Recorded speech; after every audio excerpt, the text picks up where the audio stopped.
Global super লিগে Dubai ক্যাপিটালসের খেলা কেউ দেখেছেন? যারা দেখেন নাই তারা কি পরে দেখার চেষ্টা করেছেন? অনলাইন অফলাইন ফেসবুকে স্ট্যাটাস অনেক পেয়েছেন, তাই না? সাকিব আল হাসান কেমন খেলেছে বলুন তো? হারজিত নিয়ে কথা বলবো না, সাকিব আল হাসান কেমন খেলেছে সেটা আসলে আপনার বা আমার বলার কিছু আসে যায় না, এটা পুরো বিশ্বের মানুষ বলবে।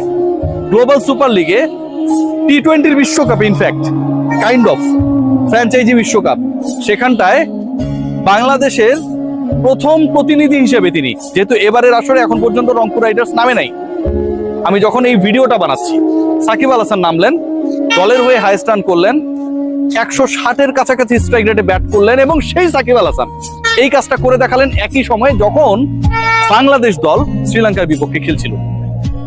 যখন বাংলাদেশ দলের আগামীর মহাতারকারা 29 বলে 32, 11 বলে 6 রানে বেশি করতে পারছিল না, যখন বাংলাদেশ দলের মহাতারকারা ব্যাটিং কম্বিনেশনে কখন কাকে খেলাবেন না এই ডিসিশন নিয়ে কনফিউজ হচ্ছিলেন, এবং অনেকেই ভাবার চেষ্টা করছিলেন ট্রানজিশনাল পিরিয়ড, সাকিবরা গেছে, সাকিবরা আসবে, ঠিক তখন সাকিব আবারও জানান দিলেন মহাতারকা আসলে তিনি একা।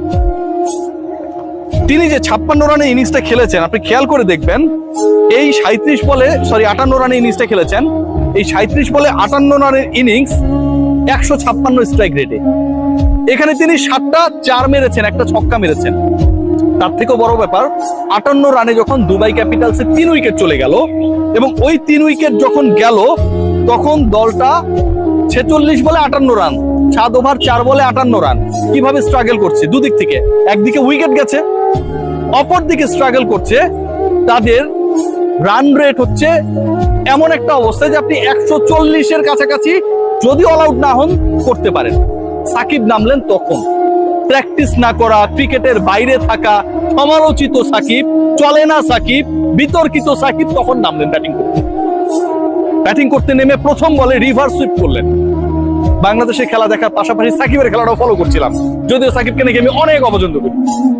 দ্বিতীয় বলে তার বিপক্ষে অ্যাপিল হলো, আম্পায়ার আউট দেন নেই, পাকনা টিম তার বিরুদ্ধে রিভিউ নিলেন, সাকিব বেঁচে গেলেন বললে ভুল হবে, এটা তো আউটই ছিল না।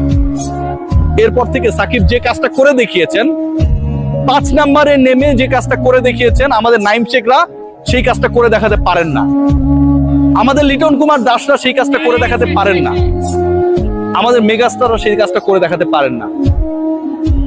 ভাবতে পারেন একজন ক্রিকেটার সকল ধরনের ক্রিকেটের বাইরে বোলিং অ্যাকশন প্রশ্নবিদ্ধ, পাকিস্তান সুপার লিগে চান্স পাওয়ার পর শূন্যতে আউট হয়ে গেছেন, কি পরিমাণ মেন্টাল স্ট্রেসে থেকে একজন ক্রিকেটার, এবং ওই টিমের হয়ে যখন খেলতে নামলেন সেই টিমটাও একটা বিশাল স্ট্রেসে তাকে ফেলেছে।